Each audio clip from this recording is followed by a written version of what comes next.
সন্দেশখালীতে ক্যাম্পের ভিতর আক্রান্ত পুলিশ। শীতুলিয়ায় দুষ্কৃতী হামলায় গুরুতর জখম কনস্টেবল, আশঙ্কাজনক অবস্থায় ভর্তি হাসপাতালে। আটক তিনজনই তৃণমূল নেতা।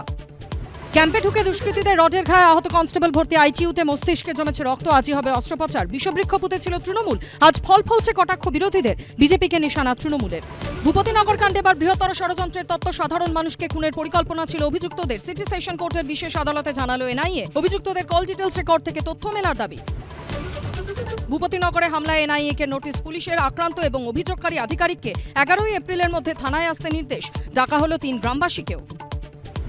ডেরেকদোলাদের আটক করে থানায় আনা ঘিরে কাচিয়া। কালি ছেড়ে দেওয়া হয়েছে দাবি দিল্লি পুলিশের। থানা চত্বরকে রাজনৈতিক কাজে ব্যবহারের অভিযোগ। থানায় তৃণমূলের লাগাতার কর্মসূচি, পাশে আপ। প্রতিবাদের সদল বলে রাজভবনে অভিষেক। দাবি কমিশনের সঙ্গে কথা বলার আশ্বাস দিয়েছেন রাজ্যপাল। কটাক্ষ দিলীপের। ওয়াক্ত পড়ে বাঁকা তো গাধা কো কহে কাকা। আমার এক বন্ধু বললেন যে আপনার রাস্তায় বেরোলে অনেক অবাঞ্ছিত লোক সামনে চলে আসছে, একটা স্টিক হাতে রাখুন। উনি দিয়েছেন, তাই নিয়ে ঘুরছে। হাতে লাঠি নিয়ে প্রাতঃভ্রমণে বেরিয়ে ফের বিতর্কে দিলীপ ঘোষ। ইডি থেকে এনআইএ শাসকের ভীতি, এজেন্সি পেটানোই আজকাল রীতি। 7 দফা সংখ্যাতে হুঙ্কার দিনে রাতে। ভোটের বঙ্গে কোন দিকে রাজনীতি? মহাযুদ্ধ সন্ধ্যে 7টা।